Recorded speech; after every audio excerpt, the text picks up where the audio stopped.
Hello po, Paulus Dine-In po ito. May iba ang aking presentation ngayon. Bale, marami po kasing nakakahalata sa akin, nakakapuna sa aking face. Bakit daw walang masyadong tas wala daw po akong mga ah, line dito, at saka dito, at saka dito. Pero ako, napupuna ko po, syempre ako may-ari ng ito yung dito ko nagkakaroon ako ng parang crevices dito. Kasi yung cheek ko ba. So, ibig sabihin bumababa na. So, that was probably po, mga ilang taon na yon na napupuna ko. Tsaka dry po kasi ang skin ko, it's really dry. Ngayon po, habang dry siya, syempre alam mo na, pag matanda na, medyo kailangan tayo, magpaganda ng cuties, especially the face, diba? Tsaka yung kamay ko po, dry po talaga ang kamay ko. Even lagi po kasi kung nagluluto, ugas ng kamay, ugas ng kamay. Even my previous na trabaho po na naglilinis ng ngipin po kasi ako hygienist po ang ginagawa ko, nag-hygiene po ako. At saka dental assistant po ako.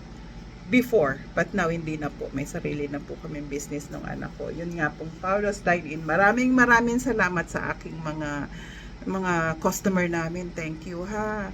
Kasi kung di dahil sa inyo wala ang Paulos. Tandaan, tangkilikin ang crispy pata, you'll never be in Calgary if you don't taste the best. Ayan po, tingnan niyo yung mukha ko. Which is totoo naman talaga. Ang laki ng binabago. Bakit kamo? Kasi po siguro mga 1 taon na mahigit gumagamit po ako ng Korean product. Yung pong mga tanggal ng mga pores, yung mga may pores na skin, mga dead skin, at saka po yung yung pong ginagamit ko. Kaya po yung mukha ko ay ang daming nakakapunang mga customer ko, which is it happened. Ngayon po, meron po akong mabait na customer na sabi niya, Tita Bet, hindi niyo po itry yung ibang product. Sabi ko, ano naman ang product na ko Korean product ang ginagamit ko. Sabi niya, mag-try po kayo ng iba, tas tingnan natin. So, I keep on talking to him. Sabi ko, sige ka. Pero nung sinabi niya ito, ginagamit ko na po ito. Ginagamit ko na siya sa mukha ko, panglinis ng mukha ko. May oil daw po ito kasi. Paggabi, ito ang pinanlilinis ko sa mukha ko. The rest, hindi ko po siya ginagamit. Ito. So, ang ginawa niya, binigyan niya ako ng sample na Tsaka yung friend niya, I forgot the name. Hindi ko nababanggitin ang mga name nila. Ito daw po ay para sa anti-aging. Ayan. So, iisa-hisahin ko yan, ha? Ito po yung sa mukha, which is nagamit ko na. Ito po. Kita nyo, oh. Wala siyang yung parang may crevices ako dito dati na nabawasan na, wala na, oh. Tingnan nyo. It's been a while. Tatsagain nyo lang. Tapos sabi niya, subukan ko din to. Which is ginamit ko rin siya. Binigyan din niya ako nito before Ang ganda sa skin. Ang kagandahan ng sa skin niya, siya, pag in-apply mo sa mukha, hindi siya yung dry. Hindi naman siya yung oily. Enough lang siya. Kaya maganda. Maniwala kayo sa akin. Totoo yun. Either this or this. Ano bang pangalan yan? Ayan, oh. Yung ano ba to?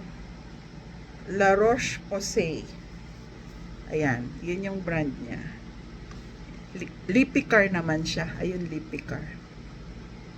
Lipicar na Ganon din siya. Cream naman to. Pang wash. Ito pang wash din siya. Tingnan nyo po sa shoppers, marami pong ganitong product. Kasi po, medyo pricey din siya, pero po hindi po kasing mahal ng Korean product. Ito pong product kasi na ito ay made in France. So, galing po sa France, FDA approved po siya, kaya nagagamit natin dito sa Canada. Ang Canada po kasi ay hindi sila hindi sila yung basta-basta gumagamit ng product, kailangan FDA approved siya, approved sa Canada. So, approved po ito. Okay?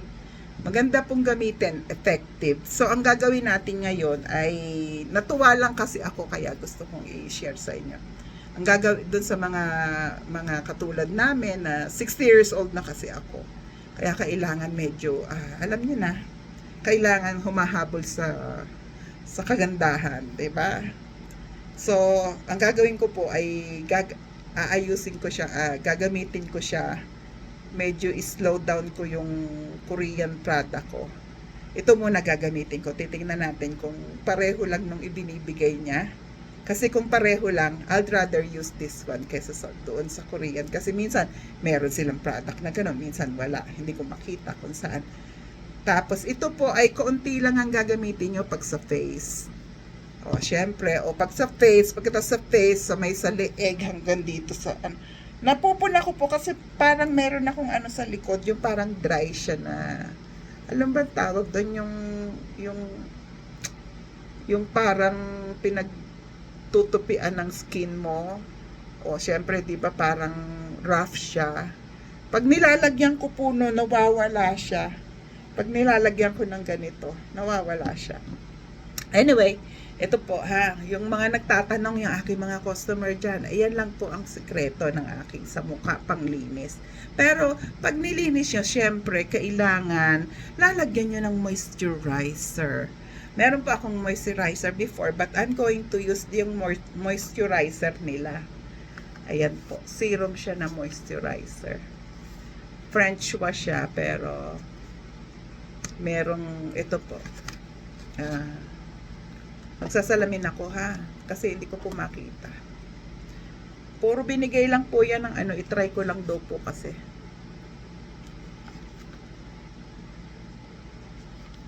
Ito po. Fluid. Ito po.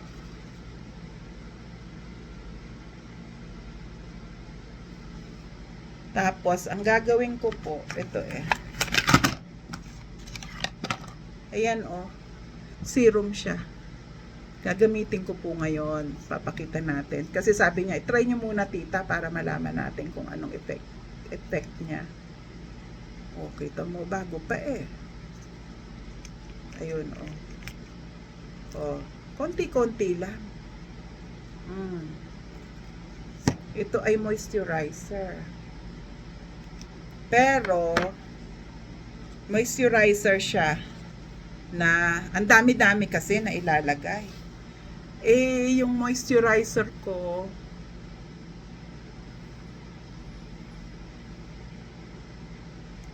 kasi ang sabi doon, hindi daw po yung moisturizer. Hindi daw po hindi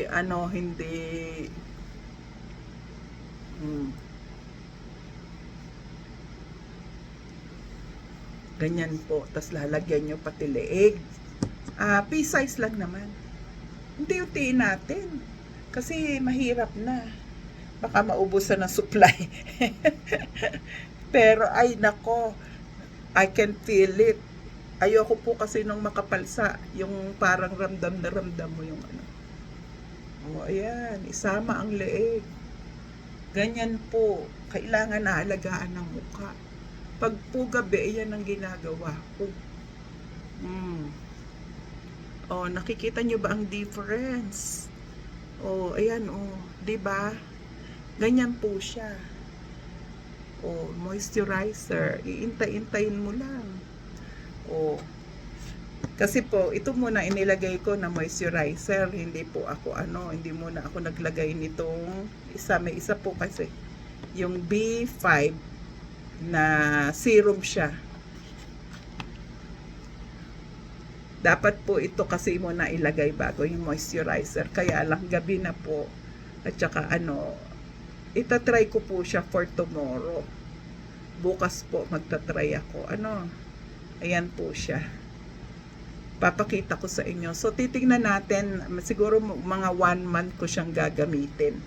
Tapos tingnan natin yung difference niya kung anong mangyayari, ha.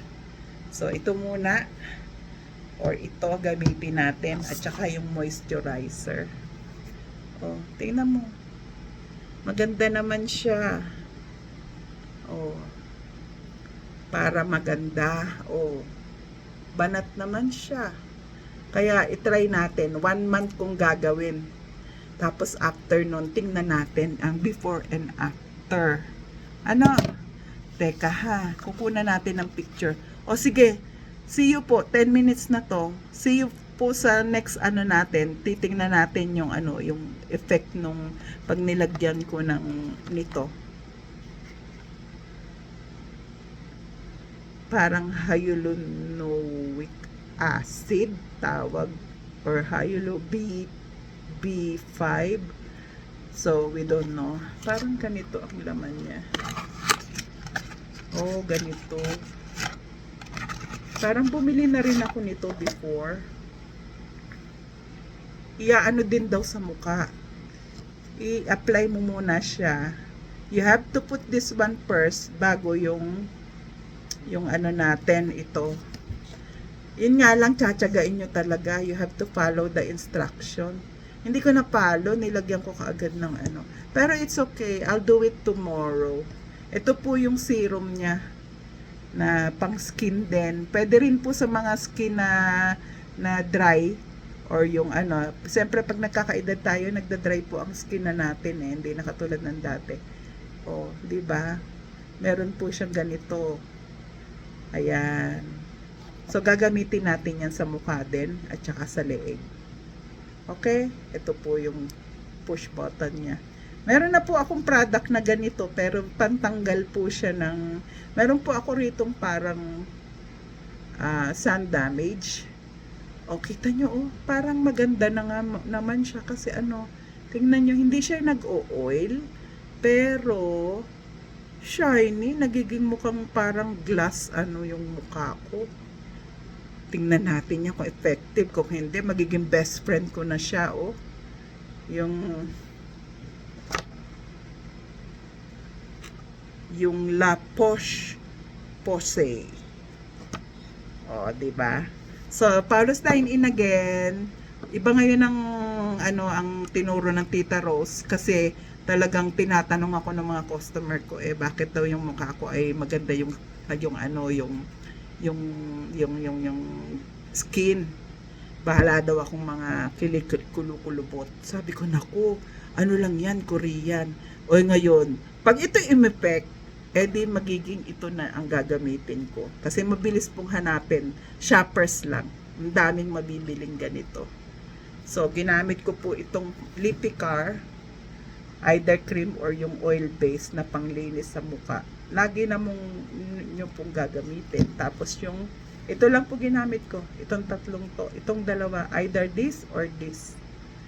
At saka yung moisturizer niya for tonight. Tapos po, pag ano niyan, bukas po, aayusin natin, ha? Ngayon po, hindi pa ayos. Alam niyo naman ang Tita Rose. Kagagaling lang sa trabaho, kailangan maghanap buhay para kumita ng pera. Diba? Oh, sige na. Good night na po. Next time ulit, papakita namin sa inyo kung ano na. Kukunan ko ng picture to para makita natin ang difference. 'Di ba? Para hindi naman kayo madihado, baka naman sabihin, pinagsasasabi niya matandang 'yan. Right? So, thank you po sa panonood. Paulus Dine In again, ha. Punta kayo sa restaurant, 11770 11th Street Southeast, Calgary, Alberta. Try nyo po yung aming pinakamasarap na crispy pata. Ay, nako, na nararating ng buong Canada at saka po ng mga, ay, hello po dyan sa mga tiga California. Bakit po kayo laging nagpupunta rito sa amin sa Paulos? Bakit po lagi nyong nadidiscover ang Paulos? Maraming salamat po sa pagdalaw at sa nasarapang mga pagkain namin, ha. Thank you po. Bye. Paulos Dine In.